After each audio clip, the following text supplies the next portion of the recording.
नमस्कार. ITI electrical E study या चॅनलवरती आपले सर्वांचे हार्दिक स्वागत आहे.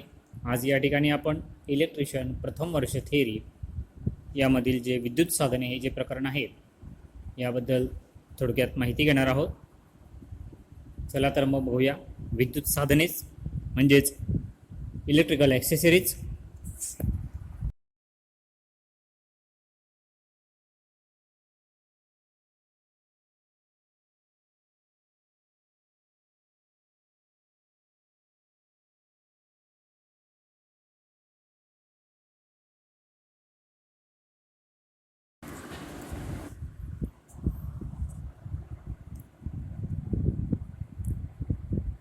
ही जी काही इलेक्ट्रिकल ॲक्सेसरीज आहे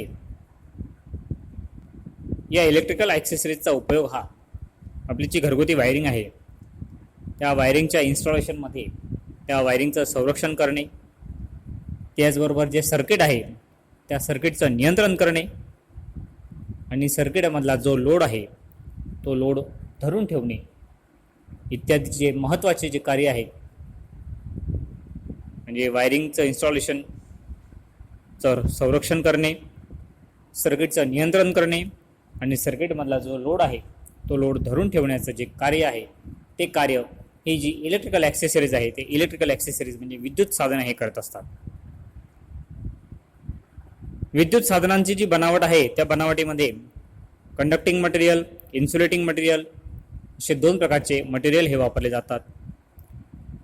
यामध्ये वापरलं जाणारं जे कंडक्टिंग मटेरियल आहे ते कंडक्टिंग मटेरियल म्हणून त्या ठिकाणी कॉपर, ब्रास किंवा सिल्वरचा वापर केला जातो.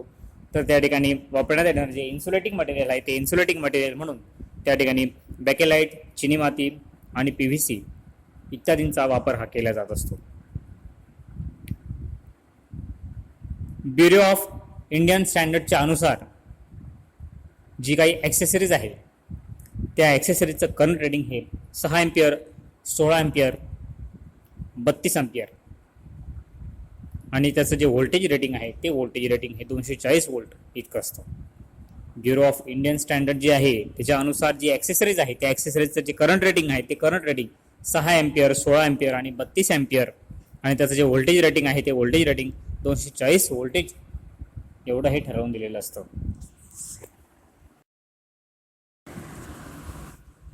आता आपण बघूया की जी काही इलेक्ट्रिकल ॲक्सेसरीज आहे म्हणजे जे विद्युत साधनं आहेत त्या विद्युत साधनांचं क्लासिफिकेशन म्हणजे त्याचं वर्गीकरण हे कशामध्ये केलं जातं. जे काही विद्युत साधनं आहेत म्हणजे जी इलेक्ट्रिकल ॲक्सेसरीज आहे तिचं जे वर्गीकरण आहे ते प्रामुख्याने 4 प्रकारांमध्ये केलं जातं. पहिलं म्हणजे नियंत्रक साधने म्हणजे कंट्रोलिंग ॲक्सेसरीज. या कंट्रोलिंग ॲक्सेसरीजमध्ये सर्व प्रकारचे जे काही स्विचेस आहेत ते सगळे स्विचेस हे नियंत्रक साधनांमध्ये येतात. दुसरं जे आहे ते म्हणजे पकडण्याची साधने म्हणजे होल्डिंग ॲक्सेसरीज. सर्व प्रकारचे जे होल्डर्स आहेत ते सर्व प्रकारचे होल्डर्स हे होल्डिंग ॲक्सेसरीज म्हणजे पकडण्याची साधने या प्रकारात मोडले जातात. तिसरं आहे संरक्षक साधने म्हणजे सेफ्टी ॲक्सेसरीज. सर्व प्रकारचे जे काही फ्युजेस आहेत ते सर्व प्रकारचे फ्युजेस हे संरक्षक साधने म्हणजे सेफ्टी ॲक्सेसरीज या वर्गात मोडले जातात. आणि चौथा जो प्रकार आहे तो म्हणजे सर्वसामान्य साधने म्हणजे जनरल ॲक्सेसरीज. यामध्ये सिलिंग रोज, प्लग, सॉकेट, ॲडॅप्टर इत्यादी सारखे जे काही साधनं आहेत ते सर्व साधनं सर्वसामान्य साधने म्हणजे जनरल ॲक्सेसरीज या प्रकारामध्ये हे मोडले जात असतात. अशा पद्धतीने जे काही इलेक्ट्रिकल ॲक्सेसरीज आहे त्या इलेक्ट्रिक ॲक्सेसरीजची 4 प्रकारांमध्ये म्हणजे नियंत्रक साधने, पकडण्याची साधने, संरक्षक साधने आणि इतर सर्वसामान्य साधने अशा 4 प्रकारांमध्ये त्यांचं वर्गीकरण केलं जातं. आता आपण माहिती घेऊया. तो पहिला प्रकार म्हणजे नियंत्रक साधने. जे काही सर्व प्रकारचे जे स्विचेस आहेत ते सर्व प्रकारचे स्विचेस हे नियंत्रक साधनांमध्ये येतात. इलेक्ट्रिक जे सर्किट आहे ते इलेक्ट्रिक सर्किट सुरक्षितपणे जोडणे आणि सुरक्षितपणे तोडणे याकरिता स्विचेस हे वापरले जातात. कुठलंही जे इलेक्ट्रिक सर्किट आहे ते इलेक्ट्रिक सर्किट सुरक्षितपणे जोडण्यासाठी किंवा सुरक्षितपणे तोडण्यासाठी जे स्विच आहे त्या स्विचचा वापर केला जातो. स्विचचं जे माउंटिंग आहे बोर्डवरती ज्यावेळेस आपण स्विच बसवतो ते स्विचचं जे माउंटिंग आहे त्या माउंटिंगनुसार या स्विचचे दोन प्रकार पडतात. पहिला प्रकार आहे तो म्हणजे सरफेस टाईप स्विच. पहिला प्रकार आहे सरफेस टाईप स्विच. हे जे सरफेस टाईप स्विच आहेत हे स्विच पूर्णपणे स्विच बोर्डच्या पृष्ठभागावरती म्हणजे बोर्डचा जो सरफेस आहे त्या सरफेसवर बसवलेले असतात. या स्विचला आपण टम्बलर टाईप स्विच असं देखील म्हणतो. दुसरा जो प्रकार आहे तो म्हणजे फ्लश टाईप स्विच. हे जे स्विच आहेत हे स्विच बसवताना त्या स्विचचा जो आकार आहे त्या स्विचच्या आकारानुसार जो काही बोर्ड आहे त्या बोर्डवरती खाच पाडली जाते आणि एक स्क्रू घेऊन त्या स्क्रूच्या साह्याने हा जो स्विच आहे हा स्विच बोर्डवरती बसवला जातो. हा जो स्विच आहे फ्लश टाईप स्विच, या फ्लश टाईप स्विचला आपण पियानो टाईप स्विच असं देखील म्हणतो. सध्या जास्त करून हे जे पियानो टाईप स्विच आहेत म्हणजे फ्लश टाईप स्विच जे आहेत यांचाच वापर प्रामुख्याने जास्त वाढलेला आहे. आता पुढचं बघू आपण की हे जे स्विच आहेत त्या स्विचचे जे गुणधर्म आहेत त्या गुणधर्मानुसार स्विचचे कोणकोणते प्रकार पडतात. स्विचचे जे गुणधर्म आहेत त्या स्विचच्या गुणधर्मानुसार single pole switch, two way switch, intermediate switch, bell push switch, ICDP switch आणि आयसीडीपी स्विच असे 6 प्रकार या स्विचचे त्याच्या गुणधर्मानुसार पडतात. त्यापैकी पहिला जो आहे तो म्हणजे सिंगल पोल स्विच. हे जे सिंगल पोल स्विच आहे हे टम्बलर टाईप किंवा पियानो टाईप या दोन्ही प्रकारात असतात. हे जे सिंगल पोल स्विच आहे हे single pole switch tumbler type किंवा पियानो टाईप या दोन्ही प्रकारामध्ये उपलब्ध असतात. हे जे स्विच आहेत या स्विचमध्ये एकूण 2 टर्मिनल असतात. हे जे सिंगल पोल स्विच आहे या सिंगल पोल स्विचमध्ये एकूण 2 टर्मिनल असतात आणि या टर्मिनलला जोडणारी एक पट्टी असते. स्विच ऑन आणि ऑफ करण्यासाठी त्या ठिकाणी एक नॉब दिलेला असतो. स्विच जर ऑन केला तर ते टर्मिनल एकमेकांशी जुळतात आणि स्विच जर ऑफ केला तर त्या ठिकाणी जे असणारे जे टर्मिनल आहे ते टर्मिनल ओपन होत असतात. हे जे सिंगल पोल स्विच आहे या सिंगल पोल स्विचचं जे रेटिंग आहे ते लाइटिंग आणि फॅनसाठी 6 एम्पियर 240 वोल्ट, तर हीटर, गिझर, इस्त्री यासारखा जो पॉवर लोड आहे त्या पॉवर लोडसाठी 16 एम्पियर 240 वोल्ट एवढं असतं. यातला जो दुसरा प्रकार आहे तो म्हणजे टू वे स्विच. हे जे टू वे स्विच आहेत हे टू वे स्विच देखील टम्बलर टाईप किंवा पियानो टाईप या दोन्ही प्रकारचे असतात. या दोन्ही टाईपचे हे दोघं स्विच असतात, टू वे स्विच असतात. टम्बलर टाईप स्विचमध्ये एकूण 4 टर्मिनल असतात. त्यापैकी 2 टर्मिनल एका पट्टीने शॉर्ट केलेले असतात व एक टर्मिनल वरचे व दुसरे टर्मिनल हे खालचे असते. नॉब खाली केला असता कॉन्टॅक्ट पट्टीने कॉमन टर्मिनल आणि खालचे टर्मिनल जुळते आणि नॉब जर वर केला तर कॉमन टर्मिनल आणि वरचं टर्मिनल हे जुळत असतात. तर जो पियानो टाईप स्विच आहे त्या पियानो टाईप स्विचमध्ये एकूण 3 टर्मिनल असतात. त्यापैकी जे मधलं टर्मिनल आहे ते मधलं टर्मिनल हे कॉमन असतं आणि बाकी या स्विचचे जे कार्य आहे ते एसपी स्विच सारखंच चालत असतात. हा जो टू वे स्विच आहे या टू वे स्विचचं रेटिंग देखील 6 एम्पियर 240 वोल्ट इतकं असतं. या स्विचचा जो उपयोग आहे या स्विचचा उपयोग स्टेअरकेस वायरिंगमध्ये, गोडाऊन वायरिंगमध्ये, हॉस्पिटल वायरिंगमध्ये म्हणजे जिना वायरिंग, गोडाऊन वायरिंग आणि हॉस्पिटल वायरिंग या वायरिंगमध्ये या टू वे स्विचचा उपयोग हा केला जात असतो. पुढचा प्रकार आहे तो म्हणजे इंटरमिजिएट स्विच. जो इंटरमिजिएट स्विच आहे या इंटरमिजिएट स्विचला एकूण 4 टर्मिनल असतात. जो इंटरमिजिएट स्विच आहे त्या इंटरमिजिएट स्विचला एकूण 4 टर्मिनल असतात. या स्विचचा नॉब जर आपण वर केला तर जे आडवे कॉन्टॅक्ट आहेत ते आडवे कॉन्टॅक्ट एकत्र येतात आणि जर याचा नॉब आपण खाली केला तर जे क्रॉसचे जे कॉन्टॅक्ट आहेत म्हणजे उभे कॉन्टॅक्ट जे आहेत ते क्रॉसचे कॉन्टॅक्ट हे एकत्र येत असतात. हा जो इंटरमिजिएट स्विच आहे या इंटरमिजिएट स्विचचं रेटिंग देखील 6 एम्पियर 240 वोल्ट एवढंच असतं. या स्विचचा उपयोग एक लॅम्प जर आपल्याला 3 ठिकाणाहून नियंत्रित करायचा असेल तर त्यासाठी हा जो इंटरमिजिएट स्विच आहे त्या इंटरमिजिएट स्विचचा वापर हा केला जात असतो. पुढचा प्रकार आहे तो म्हणजे बेलपुश स्विच. हा जो बेलपुश स्विच आहे या स्विचची रचना देखील जो एसपी स्विच आहे त्या एसपी स्विच सारखीच असते. फक्त या स्विचमध्ये 2 टर्मिनल हे स्प्रिंगने बसवलेले असतात आणि त्यावरती नॉब बसवलेला असतो. म्हणजे ज्यावेळेस आपण नॉब दाबतो तेव्हा दोघं टर्मिनल हे शॉर्ट होतात आणि ज्या क्षणी आपण हा जो नॉब आहे तो नॉब सोडला की त्या ठिकाणी बसवलेली जी स्प्रिंग आहे त्या स्प्रिंगमुळे नॉब हा त्याच्या प्रॉपर ठिकाणी येऊन कॉन्टॅक्ट हे ओपन होत असतात. हा जो बेलपुश स्विच आहे या बेलपुश स्विचचं रेटिंग देखील 6 एम्पियर 240 वोल्ट इतकं असतं. हा जो स्विच आहे बेलपुश स्विच या बेलपुश स्विचचा उपयोग जे आपली इलेक्ट्रोमॅग्नेटिक बेल आहे, इलेक्ट्रोमॅग्नेटिक बेल किंवा डिंगडॉंग बेल जे आहे या बेलच्या सर्किटमध्ये या बेलपुश स्विचचा वापर हा केला जात असतो.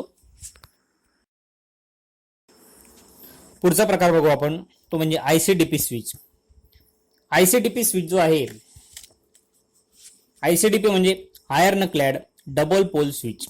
ICDP स्विच म्हणजे iron clad double pole switch असं त्याचं विस्तारित रूप आहे. हा जो स्विच आहे या स्विचमध्ये सर्किटचं संरक्षण करण्यासाठी फ्यूज आणि सर्किटचं नियंत्रण करण्यासाठी स्विच असे दोन्ही घटक या स्विचमध्ये असतात. ICDP जो स्विच आहे या स्विचमध्ये सर्किटचं संरक्षण करण्यासाठी फ्यूज देखील असतात आणि सर्किटचं नियंत्रण करण्यासाठी या ठिकाणी स्विच देखील असतो. या स्विचचा उपयोग करून आपण हाऊस वायरिंग मधला जो मेन स्विच आहे हा जो स्विच आहे या स्विचचा उपयोग आपण हाऊस वायरिंग मधला जो मेन स्विच आहे तो मेन स्विच म्हणून देखील या ICDPचा उपयोग आपण करू शकतो. हा जो स्विच आहे हा स्विच फेज आणि न्यूट्रल दोन्हींवरती नियंत्रण ठेवतो. या स्विचची जर आपण रचना बघितली तर या रचनेमध्ये एक कास्ट आयर्नची पेटी असते आणि त्या पेटीमध्ये 2 फ्यूज असतात. फ्यूज बेस हे खालच्या बाजूला बसून त्या ठिकाणी 2 टर्मिनल असतात. 2 टर्मिनलपैकी एक टर्मिनल फ्यूजला जोडलेलं असतं तर दुसरं टर्मिनल हे सप्लायची फेज आणि न्यूट्रल वायर जोडलेली असते.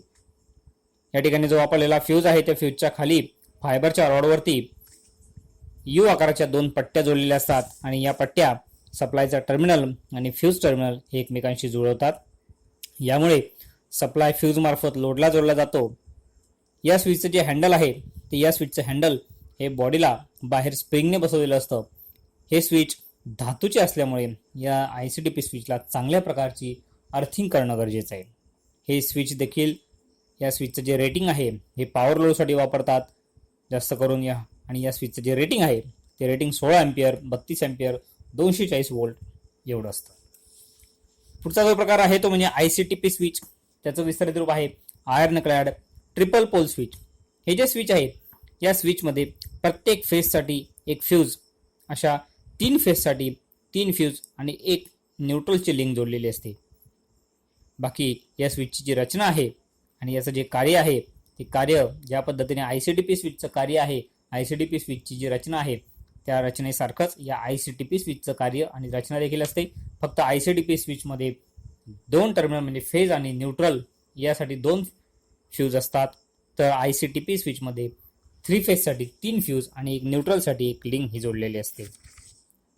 हे जे स्विच आहे या स्विचचं रेटिंग देखील 16 ampere 32 ampere 63 ampere 100 ampere 200 ampere 500 volt एवढं असतं.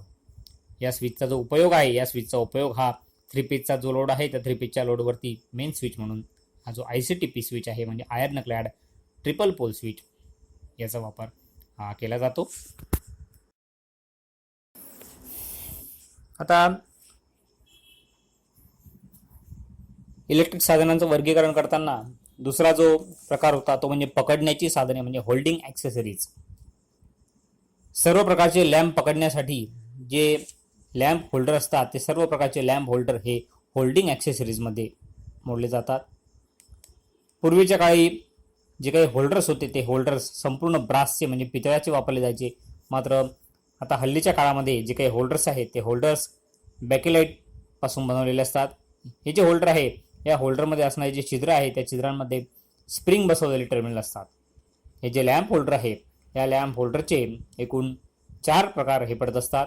पहिला प्रकार आहे बायोनेट कॅप लॅम्प होल्डर, दुसरा Edison screw type lamp holder, तिसरा आहे Goliath screw type lamp holder आणि चौथा आहे फ्लोरोसंट होल्डर आणि स्टार्टर होल्डर. असे 4 प्रकार हे होल्डिंग ॲक्सेसरीजचे म्हणजे होल्डरचे पडतात. आता आपण बघू पहिला जो प्रकार आहे तो म्हणजे bayonet cap lamp holder. Bureau of Indian स्टँडर्डच्या अनुसार 200 वॅट पर्यंतचे जे लॅम्प आहेत त्या 200 वॅट पर्यंतच्या लॅम्पसाठी बायोनेट होल्डर हे तयार केलेले असतात. हे जे बायोनेट होल्डर आहे हे 2.5 मीटर म्हणजे 8 फूट उंचीवर बसवले पाहिजेत. 200 वॅटपेक्षा जास्त वॅटेजच्या लॅम्पसाठी जे एडिसन स्क्रू टाईप होल्डर आहेत ते एडिसन स्क्रू टाईप होल्डर वापरले गेले पाहिजे. 200 वॅट पर्यंतच्या लॅम्पसाठी बायोनेट होल्डर तर 200 वॅटपेक्षा जास्त वॅटेजचे जे लॅम्प आहेत त्या वॅटेजच्या लॅम्पसाठी एडिसन स्क्रू टाईप होल्डर हे वापरले गेले पाहिजे. जे बायोनेट कॅप होल्डर आहे त्या बायोनेट कॅप होल्डरला एक स्लॉट असतो आणि या स्लॉटमध्ये लॅम्पच्या ज्या पिन आहेत त्या पिन अडकवून लॅम्प हा त्या ठिकाणी बसवला जातो.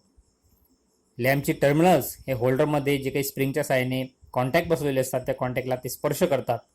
या होल्डरमध्ये लॅम्प आपण दाबून हळूच उजव्या बाजूला फिरवून तो त्या ठिकाणी त्या जे पिन आहे त्या पिनच्या साहाय्याने अडकवून त्या ठिकाणी फिक्स केला जातो. बायोनेट कॅप लॅम्प होल्डरचे एकूण 4 प्रकार पडतात. पहिला म्हणजे पेंडंट होल्डर. हे जे पेंडंट होल्डर आहे हे पेंडंट होल्डर बॅकेलाइट पासून बनवलेले असतात. हे जे पेंडंट होल्डर आहे हे पेंडंट होल्डर बॅकेलाइट पासून बनवलेले असतात. या होल्डरचा जो उपयोग आहे, या होल्डरचा उपयोग 200 वॅट पर्यंतचे जे लॅम्प आहेत ते 200 वॅट पर्यंतचे लॅम्प सिलिंगला जर आपल्याला लोंबकळत ठेवायचे असतील तर त्यासाठी या पेंडंट होल्डरचा उपयोग हा केला जात असतो. दुसरा जो प्रकार आहे तो म्हणजे बॅटन होल्डर. हे जे बॅटन होल्डर आहे हे बॅटन होल्डर भिंतीवरती जो राऊंड ब्लॉक आहे त्या राऊंड ब्लॉकवरती बसवलेले असतात. बॅटन होल्डर जे आहे हे भिंतीवरती बसवले जातात. भिंतीवरती राऊंड ब्लॉक बसवून त्या राऊंड ब्लॉकवरती हे बॅटन होल्डर हे बसवले जातात. तिसरा जो प्रकार आहे तो म्हणजे अँगल होल्डर. हे अँगल होल्डर देखील बॅकेलाइटचे असतात. या होल्डरचा जो उपयोग आहे, या होल्डरचा उपयोग जे काही प्रदर्शनातले जे बोर्ड आहेत, नंतर किचन ओट्यावरती, आरशावरती, शोकेसमध्ये असे जे ठिकाणं आहेत या अशा ठिकाणी हे जे अँगल होल्डर आहे त्या अँगल होल्डरचा उपयोग हा केला जात असतो. यातला पुढचा प्रकार आहे तो म्हणजे ब्रॅकेट होल्डर. हे जे ब्रॅकेट होल्डर आहे हे ब्रॅकेट होल्डरचा उपयोग देखील विशिष्ट ठिकाणी जर आपल्याला प्रकाश द्यायचा असेल तर त्या ठिकाणी विशिष्ट ठिकाणी प्रकाश देण्यासाठी या ब्रॅकेट होल्डरचा उपयोग हा केला जात असतो. हे जे ब्रॅकेट होल्डर आहे हे ब्रॅकेट होल्डर पितळाचे किंवा बॅकेलाइटचे असतात. जर हे होल्डर जर पितळाचे असतील तर त्या होल्डरला अर्थिंग करणं मात्र गरजेचं असतं. जर ते होल्डर बॅकेलाइटचे असतील तर त्या होल्डर्सला अर्थिंग करण्याची ही आवश्यकता नसते. असे जे बायोनेट कॅम्प लॅम्प होल्डर आहे त्या बायोनेट कॅम्प होल्डरचे बायोनेट कॅप लॅम्प होल्डर जे आहेत त्यांचे pendant holder, batten holder, angle holder आणि ब्रॅकेट होल्डर असे 4 प्रकार पडतात. पुढचा जो प्रकार आपण पाहणार आहोत तो म्हणजे Edison screw type lamp holder. हे जे Edison screw type lamp holder आहे या लॅम्प होल्डरची बॉडी ही चिनी मातीची असते. एडिसन स्क्रू टाईप जे लॅम्प होल्डर आहे या लॅम्प होल्डरची बॉडी, बाहेरची जी बॉडी आहे ती बाहेरची बॉडी चिनी मातीची असते. बॉडीच्या आतमध्ये एक थ्रेड असलेला पितळाचा भाग असतो. ही जी बॉडी आहे त्या बॉडीच्या आतमध्ये एक थ्रेड असलेला पितळाचा भाग असतो आणि या होल्डरमध्ये बसवणारा जो लॅम्प आहे त्या लॅम्पच्या ज्या कॅप आहेत त्या कॅपच्या बाहेरच्या भागावरती थ्रेड असतात. हे जे होल्डर आहे या होल्डरच्या मधोमध कॉन्टॅक्ट असून तो फेज वायरला जोडलेला असतो आणि जी कॅप आहे त्या कॅपला न्यूट्रल वायर ही जोडली जाते. 300 वॅट पासून तर 2000 वॅट पर्यंतचे जे लॅम्प आहेत, 300 वॅट पासून तर 2000 वॅट पर्यंतचे जे लॅम्प आहेत त्या लॅम्पसाठी मोठे एडिसन स्क्रू टाईप जे होल्डर आहेत ते होल्डर वापरले जातात. तर 40 वॅट पासून 200 वॅट पर्यंतचे जे लॅम्प आहेत त्या लॅम्पसाठी मध्यम एडिसन स्क्रू टाईप होल्डर वापरतात. त्याचबरोबर ज्या काही विद्युत रोषणाईतल्या ज्या लाइटिंगच्या माळा आहेत त्या लाइटिंगच्या माळ्यांमध्ये जे काही लॅम्प आहे ते लॅम्प बसवण्यासाठी जे मिनिएचर स्क्रू टाईप जे पितळी होल्डर आहेत ते मिनिएचर स्क्रू टाईप पितळी होल्डर हे वापरले जातात. मिनिएचर स्क्रू टाईप जे लॅम्प होल्डर आहेत त्यांची बॉडी ही प्लॅस्टिकची देखील असते. पुढचा जो प्रकार आहे तो म्हणजे Goliath Edison screw type holder. Goliath Edison screw type holder हे जे होल्डर आहेत या होल्डरची बाहेरची बॉडी, या होल्डरची बाहेरची बॉडी ही चिनी मातीपासून बनवलेली असते. तर बॉडीच्या आतमध्ये थ्रेड असलेली पितळाची कॅप असते. हे जे Edison Goliath Edison screw type holder आहे यांची बाहेरची बॉडी ही चिनी मातीपासून बनलेली असते. तर बॉडीच्या आतमध्ये थ्रेड असलेले पितळाची कॅप असते. हे जे होल्डर आहेत हे होल्डर 300 वॅटेजपेक्षा जास्त वॅटेजचे जे लॅम्प आहेत त्या 300 वॅटेजपेक्षा जास्त वॅटेजच्या लॅम्पसाठी हे Goliath Edison screw type holder हे वापरले जातात. यामुळे या होल्डरचं जे करंट रेटिंग आहे ते करंट रेटिंग हे जास्त असतं. हे जे होल्डर्स आहेत हे होल्डर फोकसिंगचे लाईट आहेत, मेटल हेलाईट लॅम्प आहेत, फोटो स्टुडिओ आहे, फोटो स्टुडिओमधले हे जे हेडलाईट आहेत इत्यादींमध्ये हे जे Goliath Edison screw type lamp holder आहेत यांचा वापर हा केला जात असतो. पुढचा प्रकार आहे तो म्हणजे फ्लोरोसन होल्डर आणि स्टार्टर होल्डर. जे काही फ्लोरोसन ट्यूब आहेत त्या फ्लोरोसन ट्यूब बसवण्यासाठी जे होल्डर वापरतात त्याला आपण फ्लोरोसन होल्डर हे म्हणतो. जे फ्लोरोसन होल्डर आहेत ते बायपिन प्रकारचे असतात आणि स्टार्टर बसवण्यासाठी जे होल्डर वापरले जातात त्यांना आपण स्टार्टर होल्डर असं म्हणतो.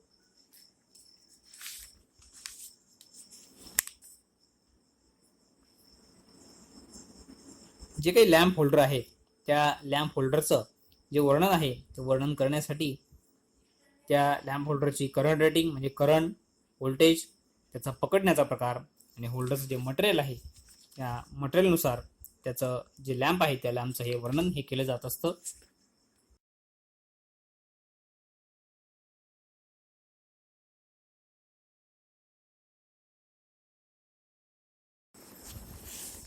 आज या ठिकाणी आपण इलेक्ट्रिकल ॲक्सेसरीज या इलेक्ट्रिकल ॲक्सेसरीजची जी काही वर्गवारी आहे ती वर्गवारी 4 प्रकारामध्ये मोडली जाते. त्यापैकी जे नियंत्रक साधनं आहेत ते नियंत्रक साधनं आणि जे पकडण्याची साधनं आहेत त्या पकडण्याची साधनांबद्दल आज आपण या ठिकाणी थोडक्यात माहिती घेतली. धन्यवाद.